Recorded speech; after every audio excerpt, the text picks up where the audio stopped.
Adelante. Bueno, bueno, buenos días a todos, a todas, a todes. Hoy continuamos retomando el ciclo Marx y la actualidad en nuestra América. Es el penúltimo encuentro de este recorrido que hemos iniciado con una eh, introducción al ciclo que hizo el profesor Julio Gambina. Habíamos continuado con lo que nos compartió el profesor Camille Chalmers respecto a la revolución, a las revoluciones haitianas. Luego, el anterior encuentro tuvo que ver con el pensamiento de Mariátegui, y hoy nos reúne el, la profesora socióloga Gabriela Roffinelli para compartirnos la teoría de la dependencia y la revolución cubana, faltándonos el último encuentro el próximo martes 8 de agosto, que va a ser referido a Marx hoy, y se va a debatir la validez de la crítica al capitalismo actual con el instrumental categorial provisto desde Marx al presente. Ha sido, bueno, es un ciclo este, donde muy rico en todas las perspectivas, en todas estas miradas que hemos tenido. Como siempre decimos, el Centro de Pensamiento Crítico Pedro Paz es un colectivo y va trabajando desde esa manera en una provocación, no buscando certezas, sino generando más interrogantes en búsqueda de pensar un mundo no capitalista. Como también lo venimos diciendo, el ciclo está organizado no solo por el Centro de Pensamiento Crítico Pedro Paz, sino también por la Facultad de Psicología de la Universidad Nacional de San Luis, el Instituto de Investigaciones en Ciencias Humanas y Sociales, perteneciente a la Facultad de Ciencias Humanas de la Universidad Nacional de San Luis, el doctorado en Ciencias Sociales de la Universidad Nacional de San Juan, la Fundación de Investigaciones Sociales y Políticas, FICIP, y la especialización en estudios socioeconómicos latinoamericanos.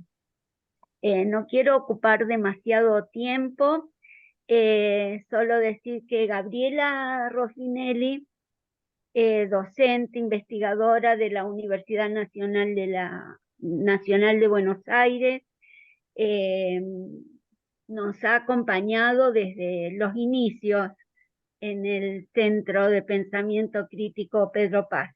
Así que siempre profundamente agradecida por su generosidad y por siempre estar disponiendo su tiempo en estos procesos de formación que verdaderamente constituyen vacancias en la academia. Entonces, Gabriela, muchas gracias y bienvenida nuevamente. Y dejo la palabra a Julio, a los que coordinan verdaderamente el ciclo: Julio Gambina, la profesora Beatriz Raslan y Hugo Adrián Morales. Bueno, muchas gracias, Bambina. No agregar mucho más, solo decir que Gabriela es una de las principales animadoras de lo que es la FICIP, la Fundación de Investigaciones Sociales y Políticas, y que hoy estamos compartiendo con Gaby el dictado de la segunda versión de un diploma de Claxo en un curso de crítica de la economía política, y por lo tanto, bueno, es una de las intelectuales más adecuadas para traernos a la discusión actual de Marx. Porque cuando queremos discutir la teoría marxista de la dependencia, no solo para recuperar los aportes teóricos o los debates que motivaron en los 60-70, sino para discutir hoy la validez del instrumental teórico de Marx, de la teoría marxista de la dependencia, que se desarrolló en la gran innovación teórico-política que fue la Revolución Cubana. Y volver a discutir ahora, en este 2023, la posibilidad y perspectiva de la revolución es un tema trascendente. Así que, Gabriela, cuando quieras, habilita micrófono y te escuchamos. Adelante. Bueno, muchas gracias por las presentaciones de Julio y de Bambina. Buenos días a todos y a todas las que están conectados y los que después verán esto por la transmisión de internet. Bueno, para meternos un poco en el tema, efectivamente estamos, como señaló Julio en la presentación del ciclo, ¿no? Tratando de actualizarnos o pensar nuestras problemáticas regionales, latinoamericanas, desde el pensamiento de Marx, ¿no? Nutrirnos del pensamiento de Marx para pensar nuestras problemáticas actuales. Y estos esfuerzos que permanentemente Marx está volviendo, ¿no? Siempre lo dan por muerto y enterrado, pero resulta que lo necesitamos para poder comprender nuestras crisis permanentes y nuestras problemáticas que padecemos en estas regiones, ¿no? Como la falta de trabajo, de vivienda, de acceso a la salud, el aumento de la precarización laboral, todo lo que nos atraviesa de una u otra manera, con distintas intensidades en cada uno de los países de América Latina. Y la teoría marxista de la dependencia fue parte de esos esfuerzos en los años 60, 70 del siglo XX, es parte del pensamiento crítico, de lo más disruptivo, lo más original que se dio en esas décadas, no solo la teoría marxista de la dependencia, sino la pedagogía del oprimido, la filosofía de la liberación, ¿no? Fue parte de esa ebullición de esos años de pensamiento original para pensar las problemáticas de nuestros países.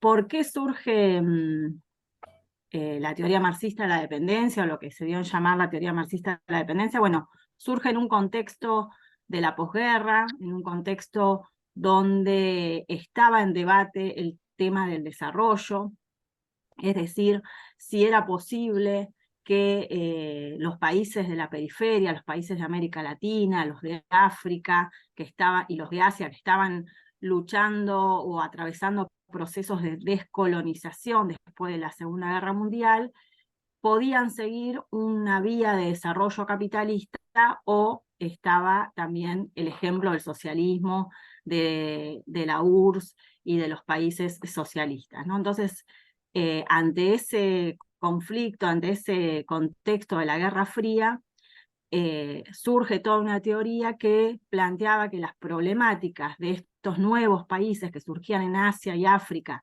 e incluso de los países latinoamericanos, tenía que ver con una falta de desarrollo capitalista. O sea, que los problemas que se atravesaban de pobreza...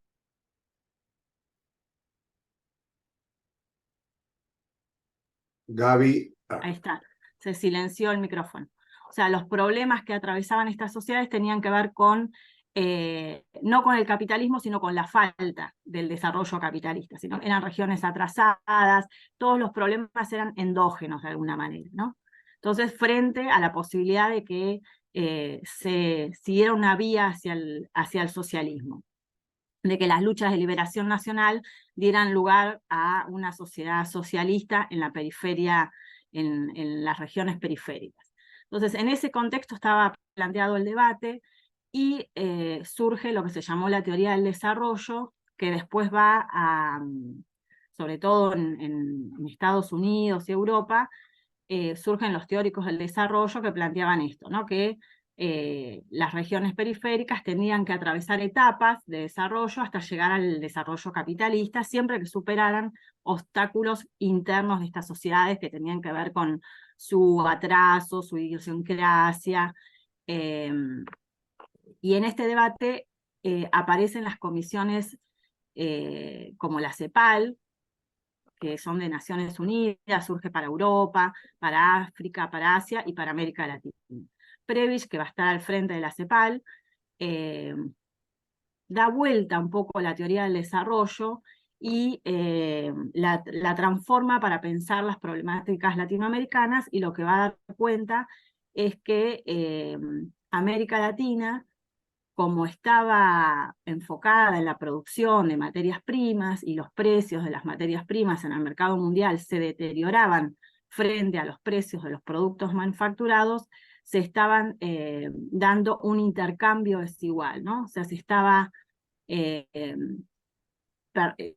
aportando más trabajo que el que se recibía de alguna manera, y por lo tanto ese intercambio desigual era el problema que atravesaba la región. Por lo tanto, la solución que proponía la CEPAL era industrializar nuestros países. Y el Estado cumplía un papel primordial porque era el sujeto que iba a llevar adelante la industrialización de Latinoamérica. Esto también en el marco de que se estaba dando un proceso de industrialización por sustitución de importaciones en muchos de estos países, ¿no? En Argentina, en Brasil, en Chile, en México. Entonces la teoría del desarrollismo de la CEPAL viene surge en ese momento histórico donde se estaba dando la industrialización por sustitución de importaciones. Entonces el debate estaba planteado en esos términos.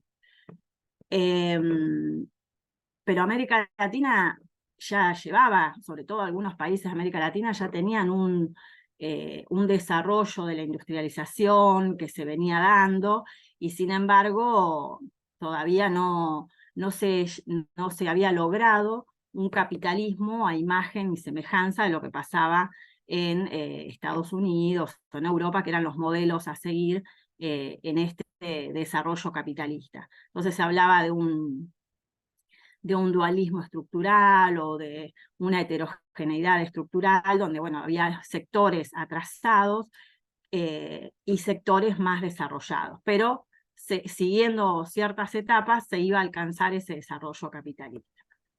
Bueno, la CEPAL tiene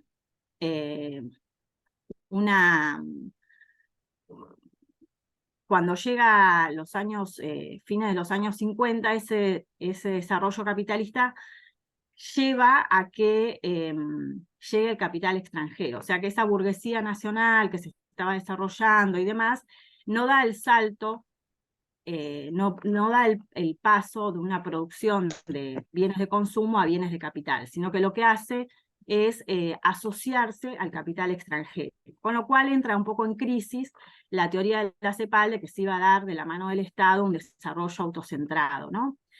Y surge entonces una crítica desde dentro de la CEPAL que va a ser lo que se conoció en ese momento como la dependencia. La CEPAL, que estaba en Chile, crea un instituto que es el ILPES, y todos los intelectuales volcados al ILPES, los más famosos van a ser Enrique Cardoso, que después va a ser presidente de Brasil y va a renegar de todo su pasado, Faleto, bueno, Concepción Tavares, varios intelectuales que estaban reunidos en el ILPE, empiezan a generar una crítica a la CEPAL, pero una crítica dentro de la CEPAL, ¿no? Como una deriva de la propia CEPAL, porque veían que no se estaba dando ese salto al desarrollo capitalista a imagen y semejanza de lo que pasaba en los países industrializados, o en los países desarrollados de Europa y Estados Unidos. Por eso a veces se confunde a la teoría marxista de la dependencia con la teoría de la dependencia, ¿no? Que no es lo mismo, porque los intelectuales volcados o nucleados en el ILPES eran más eclécticos en cuanto a sus posiciones teóricas, se nutrían del estructural funcionalismo, de teorías weberianas, no eran marxistas, sino que la teoría marxista de la dependencia, surge no de una deriva de la CEPAL, sino de las discusiones dentro del campo de la izquierda, de llamarlo de alguna manera, sobre todo con la discusión con la doctrina oficial de los partidos comunistas de esa época, que planteaban también un desarrollo por etapas, ¿no? Que había que seguir ciertos modos de producción a imagen y semejanza, como lo había planteado Marx en el prólogo de 1859, se tomaron de eso, y decía, bueno, todas las sociedades transformaron el análisis crítico de Marx en una filosofía, en una teología de la historia, y planteaban que todas las sociedades seguían un mismo desarrollo, ¿no? Renegando o desconociendo, mejor dicho, el pensamiento de Marx, que había sido mucho más complejo, mucho más rico en cuanto a las transformaciones que llevaba adelante el desarrollo capitalista. Y entonces, equivocadamente, plantean que en América Latina todavía se estaba en un mundo feudal o saliendo del feudalismo, y por lo tanto, para poder llegar al socialismo había que atravesar el capitalismo, ¿no? Diciéndolo muy esquemáticamente, pero esta era el debate teórico que tenía sus consecuencias políticas, porque si todavía estábamos emergiendo de una sociedad feudal y atravesando y recién desarrollándose el capitalismo, y lo que faltaba era desarrollo capitalista, lo que había que apoyar eran las burguesías nacionales, llevar adelante una revolución democrática burguesa, y después recién iniciar una transición al socialismo. Algo de esto ya había estado planteado en los años 20, en los años 30, en el debate que tiene Mariátegui, ¿no? Justamente con estas miradas esquemáticas del marxismo, esta doctrina oficial en la que se termina convirtiendo el marxismo para los partidos comunistas de esa época bajo el dominio stalinista. Ese es el debate del 29, ¿no? Que tiene Mariátegui, donde Mariátegui tiene una mirada donde aplica el marxismo a América Latina, ¿no? Se sirve del pensamiento marxista para analizar la sociedad latinoamericana y ver las complejidades, buscar quiénes son los sujetos que pueden llevar adelante la revolución en América Latina, y ahí están los trabajadores, pero también están los indígenas, los campesinos. Ese es el sujeto que tiene que llevar adelante, o que puede llevar adelante, la transformación en América Latina, y donde Mariátegui dice, bueno, la lucha es agrarista, puede ser antiimperialista, pero todo eso está englobado en la lucha por el socialismo. O sea que no había que atravesar etapas, esperar el desarrollo del capitalismo, sino que en la lucha antiimperialista era una lucha también por el socialismo, porque no se podía apoyar a las burguesías nacionales, porque las burguesías nacionales terminaban después apoyadas en el imperialismo o aliadas del imperialismo en contra de las propias clases trabajadoras, de los indígenas y de los campesinos, ¿no? Entonces, ese debate había estado planteado en los años 20, pero después es opacado, olvidado, mayormente. Hay que ver país por país, pero bueno, en general ese debate queda rezagado, y recién en los años 60 los marxistas, una nueva generación de marxistas empieza a buscar, a pensar estas problemáticas nuevamente, si había que esperar el desarrollo del capitalismo o había posibilidades en las luchas antiimperialistas, en las luchas de liberación nacional, transformar estas luchas hacia luchas socialistas también, ¿no? Y en ese contexto, en esos debates, donde hay toda una nueva generación de intelectuales, de pensadores, de políticos que se nutren del marxismo, empiezan a discutir con esta doctrina oficial de los partidos comunistas, como surge sobre todo en Brasil, ¿no? Ahí aparece Rui Mauro Marini, Teotonio dos Santos, Vania Bambirra, que estaban nucleados en una organización llamada POLOP, Política Obrera. Y ahí empiezan todos estos debates. ¿Qué había que hacer en Brasil? Si todavía faltaba, que Brasil era un país donde el desarrollo capitalista se estaba dando fuertemente, si todavía había que seguir apoyando a las burguesías nacionales, o estas burguesías eran aliadas del imperialismo y no había posibilidades sino que lo que había que hacer era una lucha independiente de las clases trabajadoras, de las clases populares, por que fuera antiimperialista y por el socialismo. Entonces ahí empiezan estos debates, y en el contexto de estos debates aparece la Revolución Cubana, ¿no? Que va a ser la que va habilitar estos debates con más fuerza, porque Cuba va a demostrar que no había que llevar, o por lo menos el ejemplo de Cuba no era que se había llevado adelante una lucha apoyados en la burguesía nacional por el desarrollo del capitalismo, sino que ahí se estaba iniciando la lucha hacia el socialismo. Y unos años antes, yo creo que la gran derrota teórica de la CEPAL es el ejemplo político que pasa en Guatemala con Arbenz, ¿no? Arbenz intenta llevar adelante, en el 54 le dan un golpe, pero había intentado llevar adelante una reforma agraria, y ahí el imperialismo norteamericano dejó claro que no había posibilidad de ningún desarrollo capitalista autónomo dentro de su patio trasero, ¿no? Entonces me parece que esa es un golpe político a la CEPAL, y unos años más tarde, en el 59, la Revolución Cubana va a poner a la orden del día el debate de qué hacer en la región, ¿no? Y en ese contexto, entonces, se va conformando, van surgiendo estos intelectuales y políticos, porque todos están involucrados en la lucha política de sus países, de qué hacer en la región.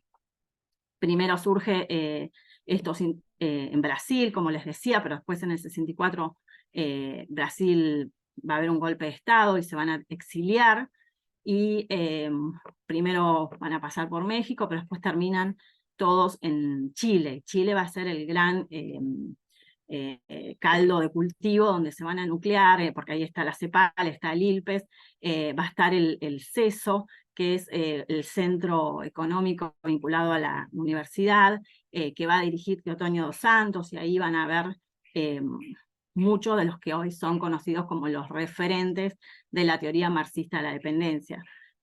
Orlando Caputo, va a estar André Underfrank, que es otro personaje importante porque va a ser el que va a plantear, por ahí no tanto, no tanto porque él esté formado en el marxismo, pero él había estado, Underfrank es un pensador de origen alemán, pero que estudia en Estados Unidos, y que se va a vincular en Estados Unidos a la revista La Monthly Review, ¿no? A la izquierda estadounidense, a Paul Suisse y a Paul Baran, y él va a empezar a pensar esta problemática de qué era lo que pasaba en los países considerados subdesarrollados, ¿no? Qué era lo que, si había posibilidades ahí de que el capitalismo se desarrollara a imagen y semejanza de lo que pasaba en los países europeos y el propio Estados Unidos, o si estaban condicionados por este capitalismo mundial imperialista que se había dividido entre regiones centrales y regiones periféricas o dependientes, como se las llamaba, ¿no?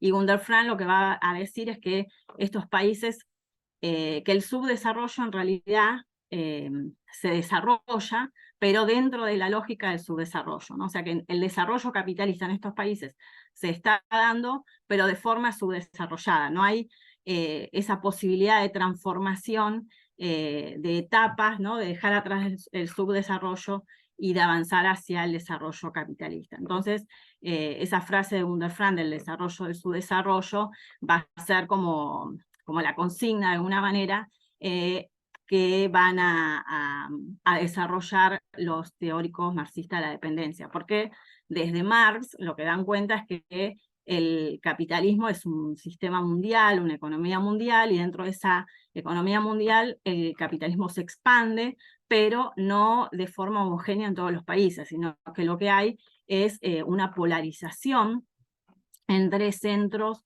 desarrollados, que son los países imperialistas, donde se ha desarrollado el capitalismo, se ha desarrollado el mercado interno, y en cambio en los países subdesarrollados están subordinados a la lógica imperialista, a la lógica de la acumulación de capitales en los países centrales, porque en esos países lo que se da es un desarrollo capitalista, pero es un desarrollo capitalista sujeto o subordinado al mercado exterior, es decir, no hay un desarrollo sobre todo no hay un desarrollo del mercado interno, lo que hay es exportación. El desarrollo capitalista no surge de las propias contradicciones de las relaciones precapitalistas, sino que estos habían sido países colonizados, subordinados, y ese propio desarrollo precapitalista había quedado bloqueado de alguna manera, y el capitalismo surge de la colonización, ¿no? Porque estas regiones quedaron subordinadas a la acumulación capitalista, estoy hablando de la colonia, ¿no? A partir del siglo XVI y demás, había quedado subordinado a la lógica de acumulación en los países centrales, ¿no? Y eso ya lo había señalado Marx, sobre todo en el famoso capítulo 24 de la acumulación originaria, donde entre los elementos que afianzan la acumulación originaria en los países centrales está la colonización, está el saqueo que se produce de América Latina, de Asia, de África, ¿no? La esclavización de las personas de África. Bueno, todo eso Marx da cuenta de ese saqueo que termina apuntalando el desarrollo capitalista en los países centrales, y por lo tanto el capitalismo en estas regiones va a llegar primero no desde la colonia, pero sí cuando ya el capitalismo llega a su desarrollo imperialista. En ese momento la región queda subordinada a esa lógica de acumulación, ¿no? Entonces este es el debate teórico, pero esto tiene consecuencias políticas, porque entonces lo que había en América Latina no va a ser feudalismo, sino que lo que hay es, y los primeros que dan cuenta de esto son los historiadores como Bagú, Sergio Bagú, a ver si me fue el nombre ahora del brasileño, bueno, ya no me va a venir, que dan cuenta que lo que había era una subordinación de la región al colonialismo europeo, y después con el imperialismo, ya el capitalismo en su fase imperialista, que es la fase que analiza Lenin, esta imposibilidad de un desarrollo capitalista autocentrado, ¿no? Sino que el capitalismo queda subordinado a la lógica de acumulación imperialista, y por lo tanto lo que hay es transferencias de riquezas, transferencia de desvalor desde estas regiones hacia la acumulación de los países centrales. La CEPAL ya había dado cuenta de este intercambio, de estas transferencias de valor a través del intercambio desigual que se da en el mercado mundial. Pero la teoría marxista de la dependencia va a llevar este análisis a la lógica a dar cuenta cómo funciona el sistema capitalista mundial, ¿no? El que más va a desarrollar, o el que va a dar las pautas, o va a sentar las bases de lo que va a ser la teoría marxista de la dependencia en América Latina, va a ser Rui Mauro Marini, ¿no? Con su famoso libro que se llama Dialéctica de la Dependencia, que se publicó en el año 1973, pero ya venía de elaboraciones previas. Marini dice que lo presenta como un paper, digamos, una ponencia en un congreso que se hace en África en el 72, y ya en una revista que publicaba el CESO, que solo salieron 3 números, ya hay adelantos de lo que va a ser Dialéctica de la Dependencia, que él la termina de publicar ya en el exilio, ¿no? Porque ellos están en Chile, y acordémonos que en septiembre del 73 había sido el golpe de Estado contra Allende. ¿Y qué es lo que va a decir Dialéctica de la Dependencia? ¿Qué es lo que plantea Marini en este libro, que es donde sienta las bases de lo que plantea la teoría marxista de la dependencia? Bueno, que obviamente no es lo mismo, que ahí plantea una crítica a Unterfram, no es lo mismo el colonialismo que el capitalismo, sino que en la época colonial no se puede hablar de un desarrollo capitalista en la región, pero sí que la región había estado subordinada a la acumulación capitalista en los países centrales, que la región, cuando avanza hacia el capitalismo, queda subordinada a esta lógica imperialista, y queda subordinada de la siguiente manera: como no hay un desarrollo autocentrado, no hay un desarrollo del mercado interno, lo que hay son transferencias de valor en el mercado mundial, pero ese intercambio desigual, que era lo que ya había señalado la CEPAL, tiene que ver con un desarrollo desigual de estas regiones. ¿Y por qué este desarrollo es desigual? Bueno, porque no hay las clases capitalistas locales, no avanzan hacia una incorporación de tecnología que las haga más competitivas en el mercado mundial, sino lo que hacen es, para de alguna manera retener parte del plusvalor o del excedente que se va a través del intercambio desigual, en lugar de volverse más competitivas, lo que hacen es superexplotar a la fuerza de trabajo, ¿no? Entonces, Marín dice que ese es un mecanismo compensatorio que tienen las clases dominantes locales, en lugar de incrementar la productividad, llevar adelante una superexplotación de la fuerza de trabajo que se basa en aumentar la extensión de la jornada laboral sin compensación alguna, sin que se pague más a los trabajadores, aumentar la intensidad del trabajo, o sea, hacerlos trabajar más intensamente sin que haya tampoco compensación, o directamente pagarle un salario que esté por debajo del valor de la fuerza de trabajo. Todo esto generó obviamente muchos debates y esos debates siguen hasta la actualidad. Por ejemplo, hace poco un debate protagonizado entre Claudio Katz y Osorio y Sotelo Valencia, que son parte de los que hoy están debatiendo sobre la actualidad de la teoría marxista de la dependencia para pensar las problemáticas de la región hoy en día, sobre todo porque lo que se planteaba es que Marx, cuando analiza en el Capital cómo se determina el valor, o sea, Marx da cuenta de que el capitalismo funciona en base a relaciones de explotación, ¿no? Esa es el núcleo de la relación social capitalista, donde los dueños de los medios de producción explotan a los trabajadores. Pero esa explotación, Marx no la basa en una superexplotación, sino que lo que plantea es que la clase capitalista paga salarios a los trabajadores que esa determinación de los salarios se produce en el ámbito del mercado y ahí hay un intercambio de equivalentes. No estafa el capitalista cuando compra la fuerza de trabajo a los asalariados, sino que compra la fuerza de trabajo por su valor de cambio, pero cuando los trabajadores van a trabajar en el proceso de trabajo, en el proceso de producción, su valor de uso tiene la capacidad, el capitalista se ve beneficiado por eso, de producir más valor que el capitalista pagó, ¿no?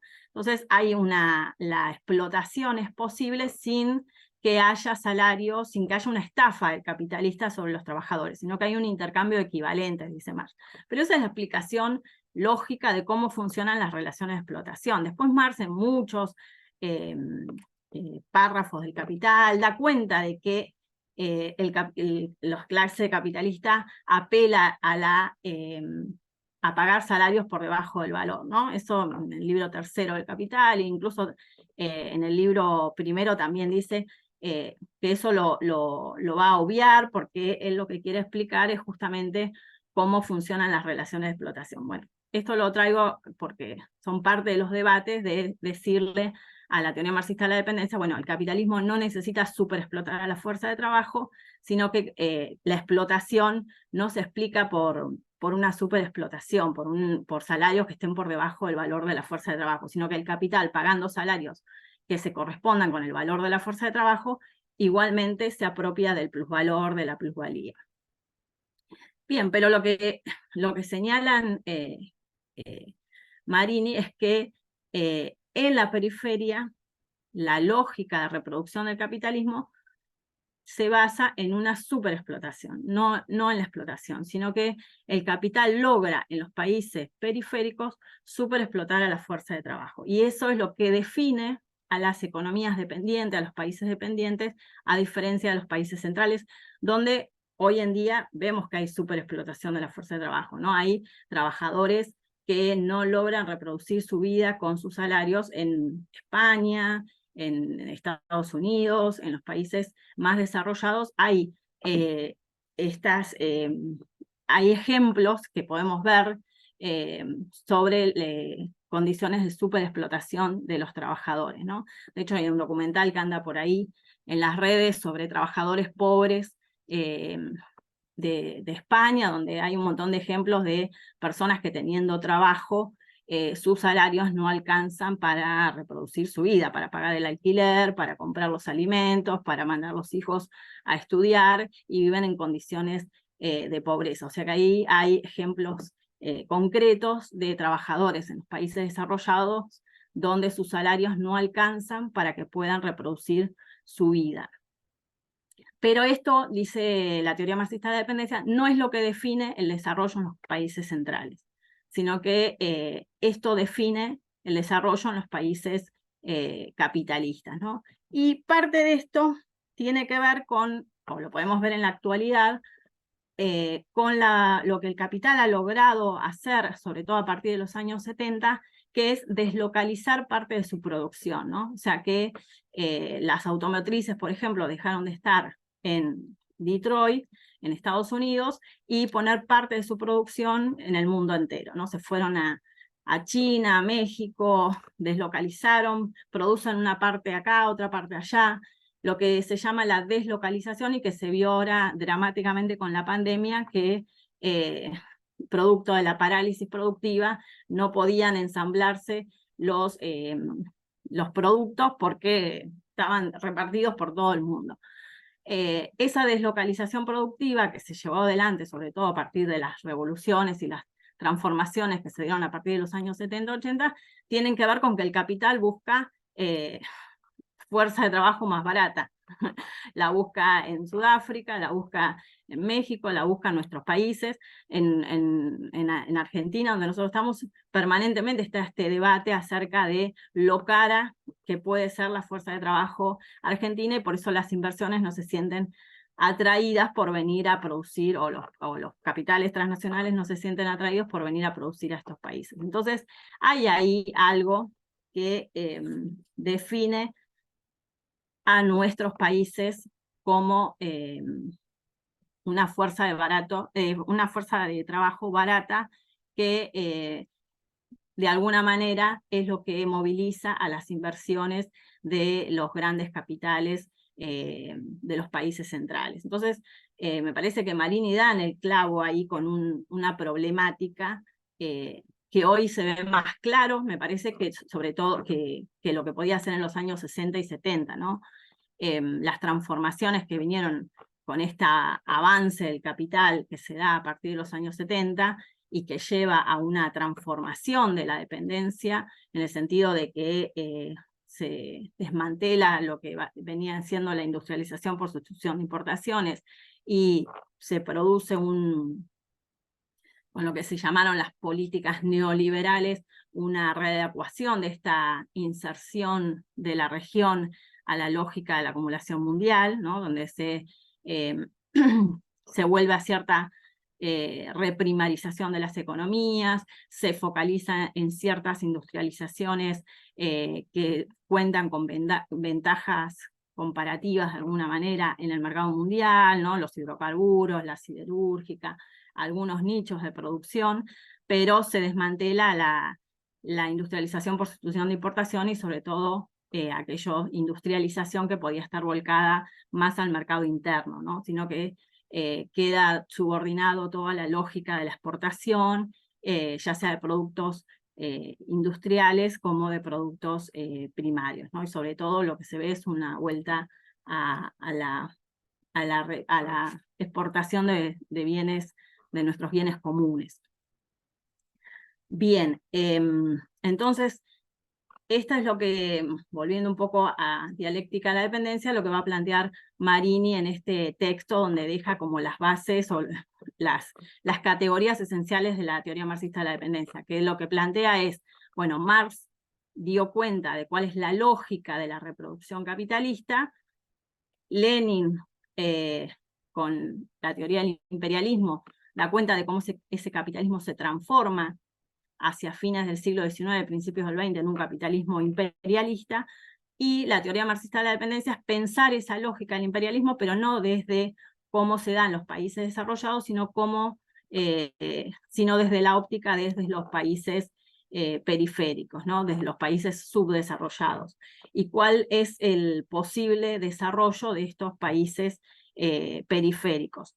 No porque sean países que tengan que atravesar etapas, que tengan que salir de relaciones precapitalistas y demás, y que puedan atravesar etapas de desarrollo capitalista, sino que la posibilidad, y esa es la conclusión política de la teoría marxista de la dependencia, sobre todo que está pensando en la lógica de la superación del capitalismo, no en el desarrollo del capitalismo, sino que el desarrollo, y el desarrollo entendido no como un avance de las fuerzas productivas nada más, como una cosa de aumentar la productividad del trabajo, sino como cualitativamente distinto, ¿no? Como la construcción de otro tipo de sociedad, sobre todo una sociedad que esté centrada en las necesidades de su población, en la producción de valores de uso, y no en la producción de valor y plusvalor.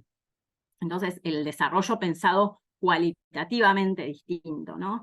Que eso es, eso es importante para pensar cuando se habla de desarrollo, ¿no? Cuando pensamos en el desarrollo, es un desarrollo pleno, un desarrollo de una sociedad que esté preocupada por la realización de la vida de todas las personas, ¿no? El acceso a la cultura, el acceso a la vida digna, no solamente en aumentar la productividad.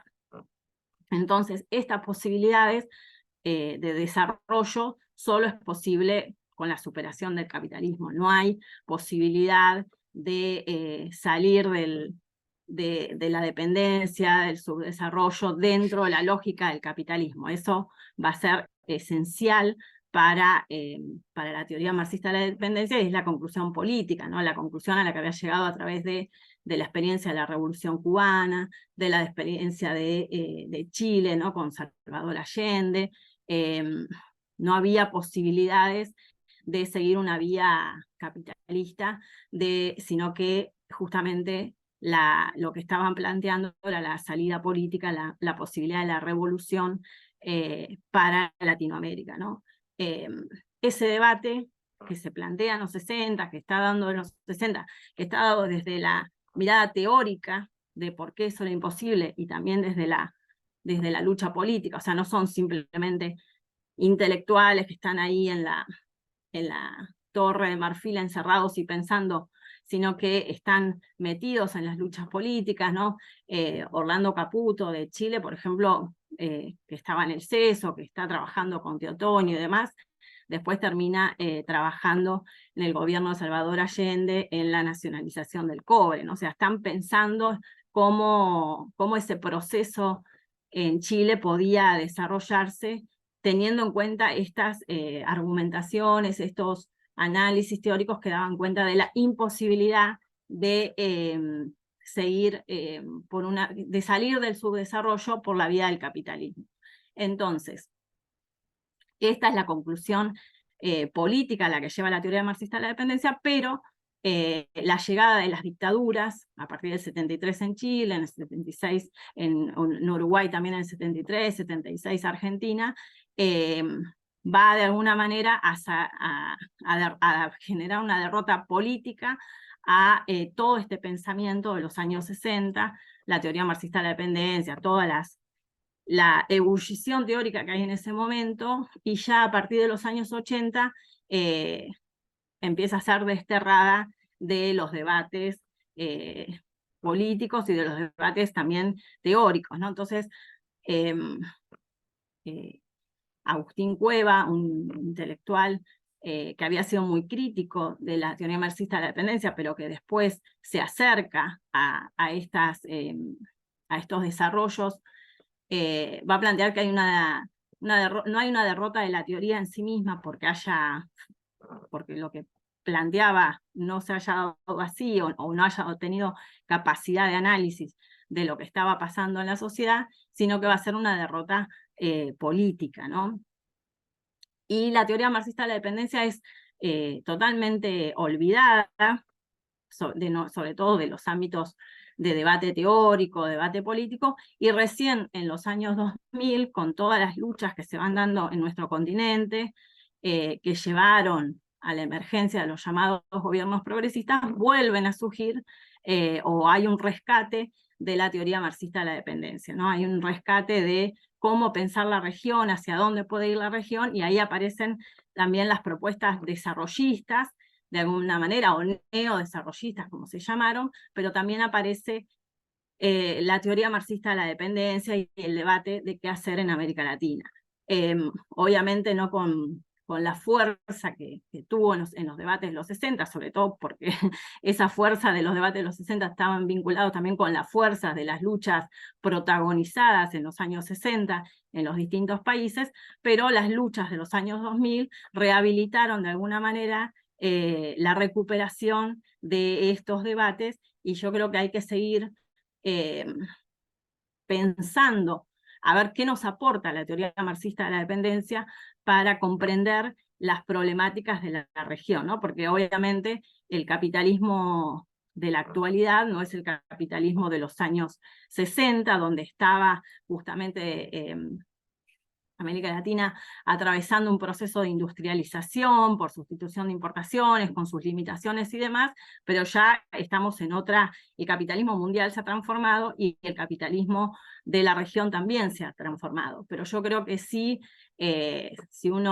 si comparamos, nos encontramos en situaciones mucho más dramáticas, ¿no? Porque lo que prima es el desempleo, el subempleo, la precarización laboral, esta reprimarización de la región, esta subordinación aún más intensa, por llamarlo de alguna manera, de la región a la lógica imperialista, a la acumulación. Hoy en día, a través de las instituciones como el FMI, ¿no? Todas las organizaciones de Bretton Woods, de alguna manera imponen nuestras políticas económicas en función de, no de las necesidades de la población, sino justamente de esta transformación que se ha dado del capitalismo a nivel mundial. Entonces, yo creo que hay elementos en la teoría marxista de la dependencia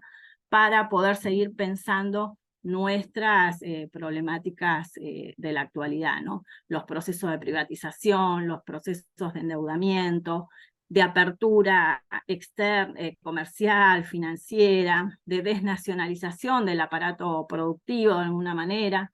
Digo, todas estas problemáticas las podemos comprender, me parece a mí, mucho más profundamente si lo hacemos desde este marco teórico, y sobre todo comprendiendo que incluso todas estas propuestas que están dando vuelta de ciertas reformas, de ciertas posibilidades de llevar adelante sí, reformas y demás, tienen límites muy firmes, ¿no? Que el capital, me parece, en esta lógica imperialista de la actualidad, no acepta ni siquiera transformaciones tímidas, ¿no? Impone golpes de Estado, ya sea blandos o duros, pero está muy sobre la región, sobre todo me parece que en esta lógica geopolítica por los recursos o por los bienes comunes, ¿no?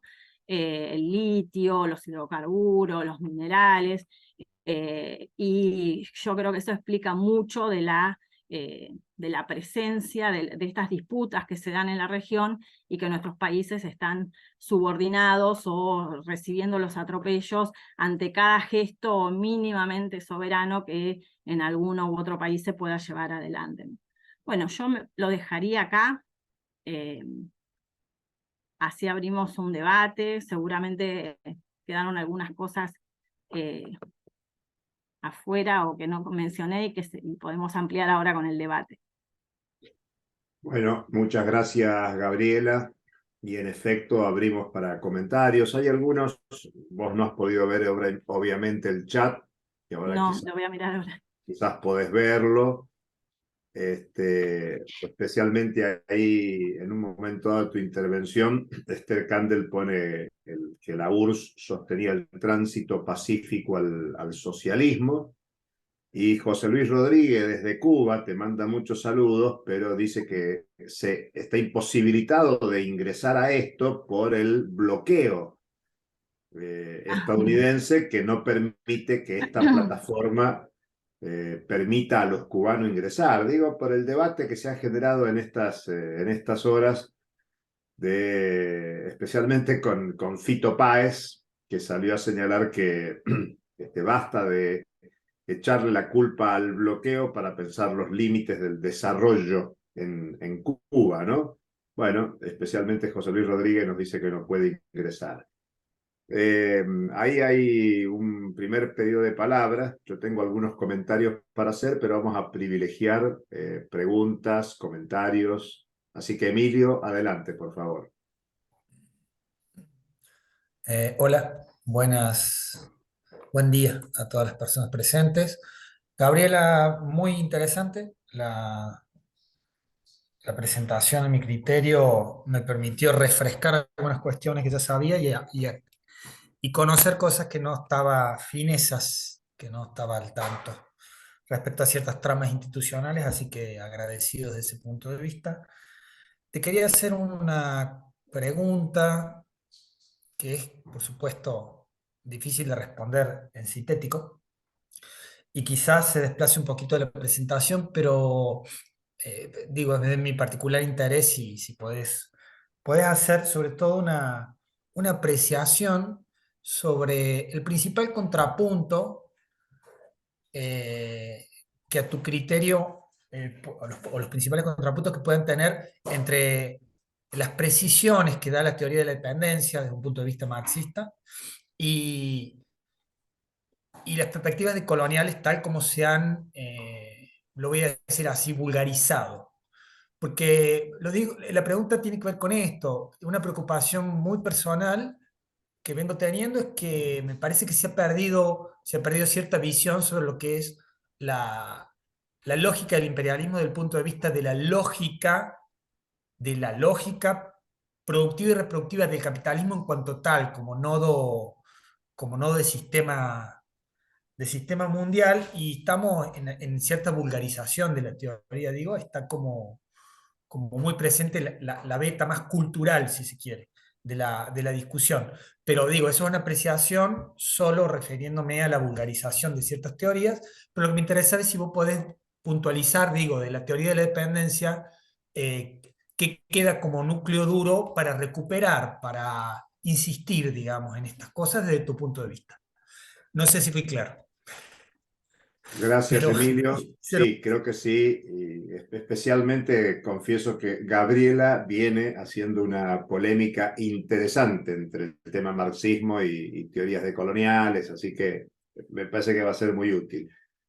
Gaby, seguimos viendo otros comentarios, preguntas, ¿verdad? Vamos recogiendo varios. Cuando vos quieras contestar, lo haces.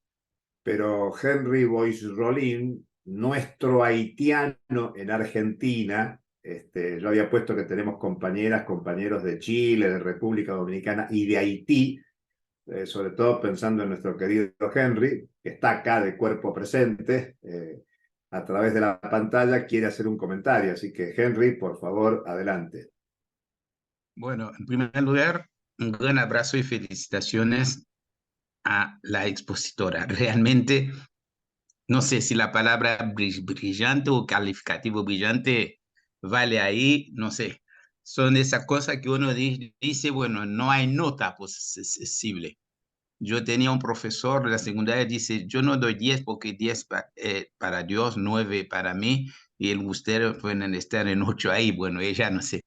Pero no, yo quería, no, en serio, felicitar sinceramente esto porque aprendí mucho. Solamente me gustaría hacer un comentario, y eso como haitiano, porque nosotros justamente estamos debatiendo todo ese tema que ha planteado Gabriela recién, ¿no? Es que creo que no, nosotros creemos que no debemos tomar dentro de la dialéctica de la dependencia a la periferia como algo homogéneo. No, nosotros creemos que también, no solamente los países centrales, tampoco hay que tomar como bloque homogéneo, pero sobre todo a lo que nos corresponde a nosotros.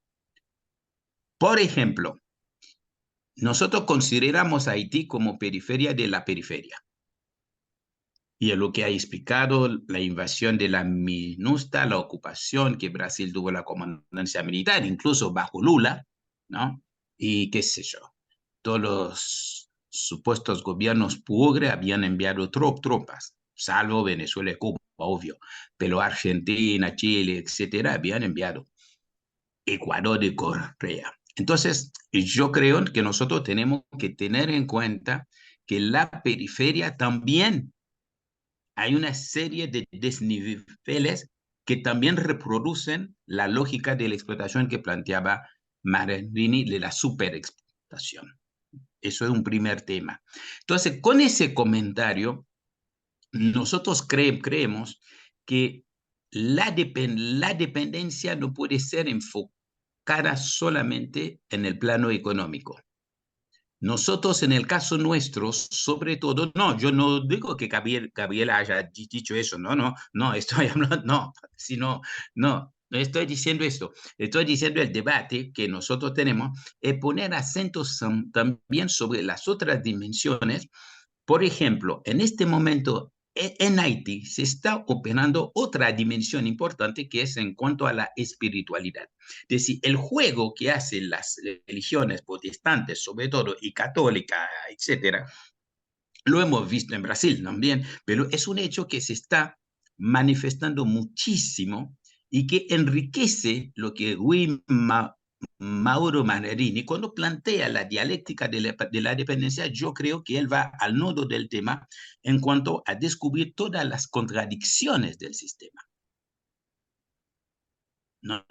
Y no son contradicciones estáticas, se desarrollan y aparecen otras. Y hay otro gran acierto de la expositora para mí recién, es cuando hace un cable a tierra con lo que está pasando ahora con el tema del litio, los recursos, etc. Ese cable no podemos ver algo como fotografía ahí, sino hay un proceso. Y yo creo que Gabriela da, mira, no sé, vos estás dando clase en Buenos Aires. Había que invitarte a Córdoba. No hace falta, en serio. No, brillante, brillante. Es decir, realmente pide el comentario, no solamente para hablar del tema, sino para felicitar personalmente a ella. Gracias. Muchas gracias, Henry. Bueno, aquí también Germán Legends, desde Mendoza, se refiere sobre el final de tu charla, Gaby, por ahí lo leíste. Sobre todo el impacto en el plano subjetivo, habla del totalitarismo de mercado, mencionando a Frank Hinkelamer, recientemente fallecido. Y vos mencionaste en el comienzo, en el contexto, los contactos con la teología de la liberación, y bueno, una cantidad de teólogos o estudiosos religiosos que han tomado contacto con el marxismo, Hinkelamer, Dussel, muchos otros, y que muestra lo que, antes de darte la palabra, un par de comentarios, salvo que aparezca alguna pregunta. Me pareció muy interesante cuando mencionabas el contexto político, social de la emergencia de la teoría marxista de la dependencia y las polémicas. Y más allá de esa división, de esa institucionalización que Emilio decía que rescataba, porque es muy interesante ver cómo se manejan las instituciones, ver los debates al interior de las instituciones y las fugas, de alguna manera, de esas instituciones. Porque yo quiero mencionar a dos intelectuales, uno que mencionaste y otro que no. Mencionaste a Agustín Cuevas que está vinculado a esa tradición de los partidos comunistas que polemiza con la teoría marxista de la dependencia, pero luego contacta con la teoría marxista de la dependencia. Agustín Cuevas un teórico muy difundido en Claxo, un intelectual muy vinculado a la dinámica del pensamiento crítico latinoamericano de los 60, 70, 80,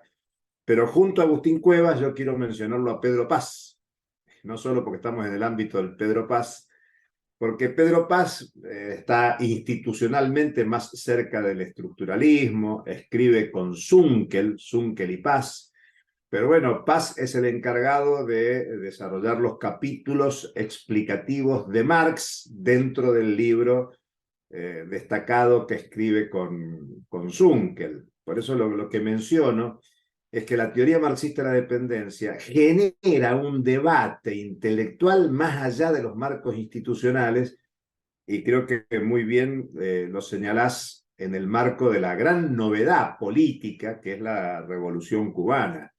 Por eso esta charla de Gabriela contacta con la charla de hace 15 días, donde el rescate de Mariátegui, porque Mariátegui en los 20 y la Revolución Cubana en los 60 trae a cuenta el objetivo por el socialismo. El objetivo, cuando digo objetivo, cuidado, no quiere decir que la realidad del socialismo se haya transformado en una práctica concreta, sino el objetivo de ir de una transición del capitalismo al socialismo. Y lo último que comento, y le paso a Enrique que está queriendo hacer una pregunta para que luego cierre Gaby, es que también me parece un logro, en el sentido que dice Henry recién, cuando Gaby plantea la diferencia de los 60, 70 y la actualidad. Yo diría que los 60, 70 lo que hay es una ofensiva popular. Lo que caracteriza el 60, 70 es la ofensiva popular. Por lo tanto, más allá del encuadre institucional de quienes protagonizaban la lucha, bueno, hay un marco subjetivo, organizativo, movilizado, que incluye la lucha de masas, la guerrilla, la insurgencia, y en ese marco el desarrollo teórico, que es distinto a lo que viene de los 90 para acá. Ahora estamos, como señalaba Gaby, a 50 años del golpe de Estado de Chile. Lo que hay es una ofensiva del capital, no es una ofensiva popular como en los 60, 70.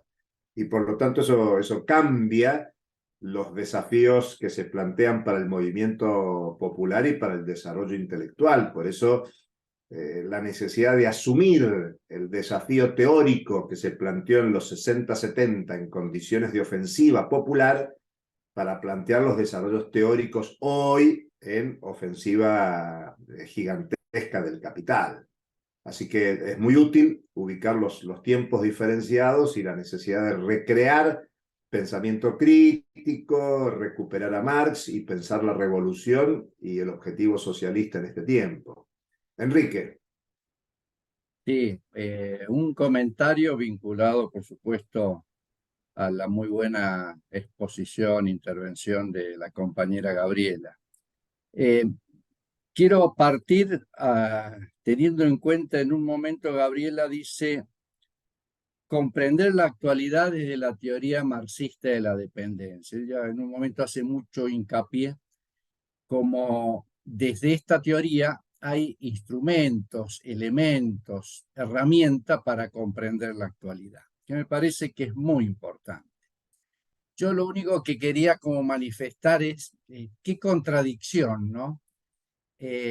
Cuando surge la teoría de la dependencia, la teoría marxista, bueno, todo lo que hoy estamos estudiando, es en un mundo convulsionado, pero quiero focalizar un poco en la universidad. La universidad en general estaba como ajena, entre comillas, a la elaboración de todas estas teorías. Más bien, este impulso de la intelectualidad, estos desarrollos, me da la impresión que tuvieron mucha fuerza desde fuera del ámbito académico, más allá de, bueno, muchas excepciones que lo han habido. Luego, el golpe militar modifica todo. Dicho esto, lo traigo porque qué desafío el nuestro, 50 años en Chile, 40 años en la Argentina de gobiernos constitucionales. Y yendo a la Argentina en particular, pensemos que la universidad pública, la autonomía, la libertad de cátedra, salvo excepciones, a nadie le limita armar planes de estudios o formular proyectos pedagógicos que contengan temas vinculados al pensamiento crítico y en particular a la teoría marxista de la dependencia. Es decir, hay amplia libertad. Sin embargo, la intelectualidad, la academia, en 40 años no ha desarrollado núcleos significativos para provocar este tipo de debate. Más bien vienen por fuera.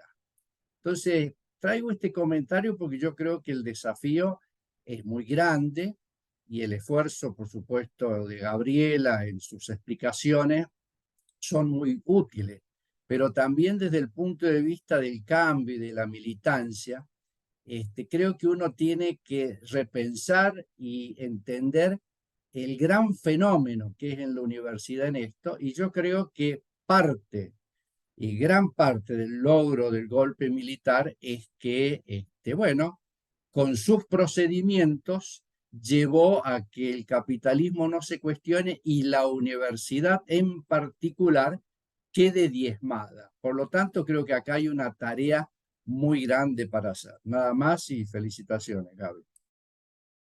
Bueno, muy bien, Gabriela. No hay más preguntas, comentarios, así que te dejamos a vos hasta el cierre. Bien. Bueno, muchas gracias por los comentarios.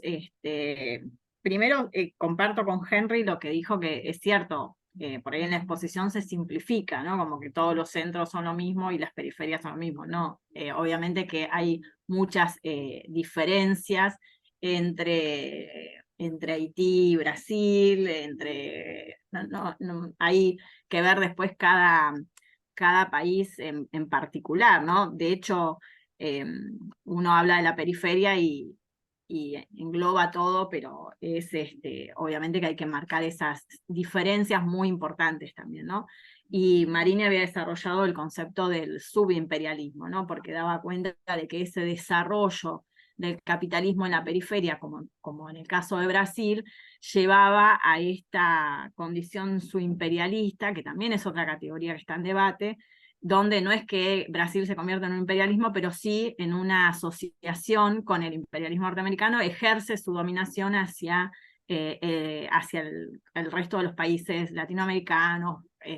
Bueno, y vos lo mencionabas en el ejemplo de Haití, pero también está en el caso de Paraguay, ¿no? La dominación o la influencia que ejerce Brasil sobre Paraguay. Entonces, la categoría de su imperialismo también sirve para pensar esas diferencias dentro de la periferia, ¿no? Y que no todos los países cumplen el mismo rol, ¿no? Y creo que con respecto a lo que planteaba Emilio, del debate entre la teoría decolonial o postcolonial y demás, yo creo que lo que aporta la teoría decolonial es plantear el debate en términos de la cultura, ¿no? O sea, de cómo cierta dominación cultural, epistemológica, se ejerce desde los países centrales, sobre todo sobre nuestras regiones, ¿no? Pero yo creo que hay un problema que no, lo plantean en términos de la dominación eurocéntrica, la dominación de la modernidad occidental sobre el resto de la periferia, sobre el resto de los países que han subordinado otras culturas, otros saberes, otras formas de pensar y demás. Pero me parece que eso tiene un problema porque desplaza el problema del capital, del imperialismo, del capitalismo como una economía mundial, de subordinación de regiones sobre otras regiones, justamente de lo que tiene de esencial las relaciones sociales capitalistas, como se han transformado a nivel mundial, ¿no? Desplaza ese problema y lo pone todo en términos de dominación de una cultura, de la cultura moderna, occidental, eurocéntrica, sobre el resto de las culturas.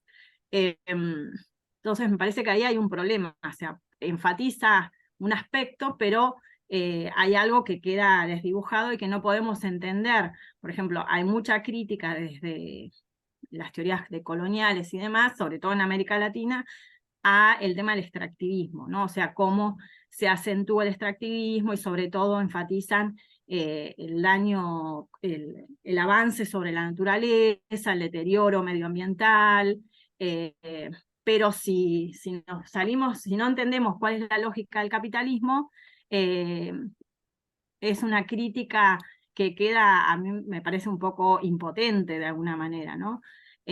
Porque tenemos que entender que el avasallamiento sobre la naturaleza está dentro de esta lógica capitalista de explotación, ¿no? O sea que el capitalismo ha hecho una división social del trabajo donde las regiones periféricas somos proveedoras de materias primas, de recursos naturales, en esta lógica de explotación, ¿no? Si no, pareciera que con transformar de alguna manera las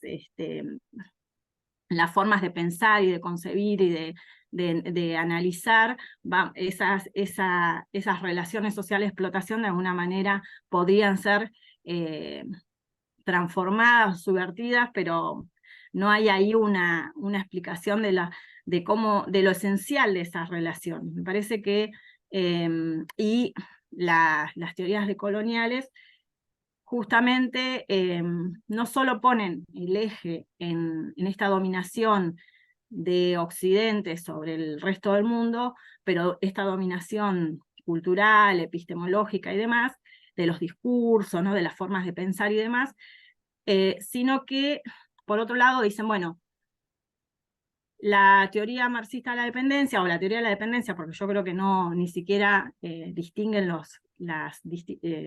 lo que fue el dependentismo más vinculado al desarrollismo, de lo que es la teoría marxista de la dependencia, en realidad son parte de esa matriz de pensamiento occidental, moderno, eurocéntrico, y por lo tanto no tienen hoy, y por lo tanto quedan incluidas dentro de esa lógica del desarrollo, son desarrollistas porque piensan en otro desarrollo, y es cierto que se piensa en otro desarrollo, pero no en un desarrollo, como decía anteriormente, vinculado solo a un desarrollo capitalista, sino que el desarrollo que nosotros tenemos que reivindicar es un desarrollo donde todas las personas puedan desarrollar dignamente su vida, ¿no? En acceso a la diversidad cultural, en acceso a no vivir en relaciones de explotación, ¿no? Me parece que, de hecho, la Revolución Cubana se había planteado el desarrollo en el sentido de, bueno, el acceso a la cultura, a la salud, a que haya hospitales, escuelas, caminos, los servicios básicos necesarios para tener una vida digna, el respeto a la diversidad cultural, obviamente, a las diferencias de género, a todo lo que nosotros consideramos que nos hace tener una vida que merezca ser vivida. Pero eso no quiere decir que la teoría marxista de la dependencia esté dentro de una lógica desarrollista en el sentido capitalista, que son relaciones de explotación, ¿no? Entonces me parece que ahí hay una confusión, porque la teoría decolonial pone el eje en el desarrollo, el problema es el desarrollo, y no, me parece que ahí se desplaza el capitalismo, ¿no? El eje a lo que se apunta es, hay ahora un extractivismo exacerbado, pero eso es por el modelo de desarrollo. No, ese es el capitalismo. Entonces me parece que desplazar la problemática es un retroceso, ¿no? Me parece que el problema es el capitalismo, las relaciones sociales capitalistas de explotación, y obviamente que estas relaciones sociales de explotación son relaciones que justamente, como ya lo había de alguna manera dicho Marx, deterioran a sus dos fuentes de riqueza, que son los seres humanos, los que trabajan, y la naturaleza, ¿no? El capital lo que busca es el valor, el plusvalor, la ganancia, y en eso se lleva por delante a los trabajadores y a las trabajadoras y a la naturaleza. Pero la única forma de terminar con eso es terminando con el capitalismo. O sea, no es el desarrollo, el problema es el capital. Y me parece que desplazar ese problema implica un retroceso, ¿no? Así que creo que sí, que por ahí van los debates. Yo creo que la teoría decolonial aporta esta dominación, a poner en el centro o a ver esta dominación que ha ejercido Occidente sobre el resto del mundo, pero el problema me parece que no es la modernidad en sí misma, sino justamente las relaciones sociales capitalistas. De hecho, a mí me parece interesante que un pensador que podría ser incluido dentro de la teoría dependentista, marxista de la dependentista, como Samir Amin, él plantea que justamente hay que reivindicar de la modernidad, del pensamiento moderno, que plantea que somos los seres humanos quienes hacemos la historia, ¿no? No es ninguna divinidad, ningún poder del más allá quien organiza el mundo, sino que somos nosotros mismos, nuestras propias relaciones sociales, y entonces eso hay que reivindicarlo, ¿no? Que somos los sujetos quienes hacemos la historia. Y me parece que eso es una idea moderna, y es una idea que nosotros tenemos que poner en el centro, ¿no? No la podemos decir, bueno, es parte del pensamiento moderno y lo sacamos de acá, sino que somos los seres humanos quienes nos organizamos y quienes hacemos la historia, y bueno, me parece que eso hay que reivindicarlo, porque si no, vamos a padecer el capitalismo como si fuera algo que está por encima de nosotros, que no entendemos de qué se trata y que lo que tenemos que sufrir, y que no tenemos capacidad de transformar, y nosotros tenemos capacidad de transformar nuestra realidad, ¿no? Me parece que esa es una idea plenamente importante para poder luchar y poder plantearnos un mundo mejor, ¿no? Bueno, lo Muy dejaría bien. acá, no sé si me quedó algo afuera. No, muy bien, muchas gracias Gaby. Aquí hace unos minutos Nancy Echar ponía: la lógica de la explotación ha impregnado el sentido común de las clases burguesas. Y Claridiana Rodríguez, desde República Dominicana, te felicita y dice: las relaciones de explotación van de la mano del capitalismo, dominio de los pueblos. Yo agregaría, destacando tu intervención, y por el comentario que hizo Henry, que en realidad uno de los grandes problemas que hay de la vulgarización de Marx, los escritos, los estudios de Marx, es ubicarlo al debate que Marx propone en el plano de la economía. Y no, Marx lo que hace es una crítica al capitalismo como una totalidad, al capitalismo como economía, al capitalismo como cultura, al capitalismo como sociedad, al capitalismo como cosmovisión. Y en realidad el problema que hay es que la sociedad contemporánea, y si se quiere la sociedad de abajo, la sociedad subordinada, explotada, no ha logrado construir una sociedad en contra y más allá del capitalismo. Por eso la importancia del rescate histórico, bueno, como venimos haciendo en este ciclo. Ustedes piensen que más allá de la introducción que dimos, dijimos, bueno, esta historia de revolución empieza con Haití.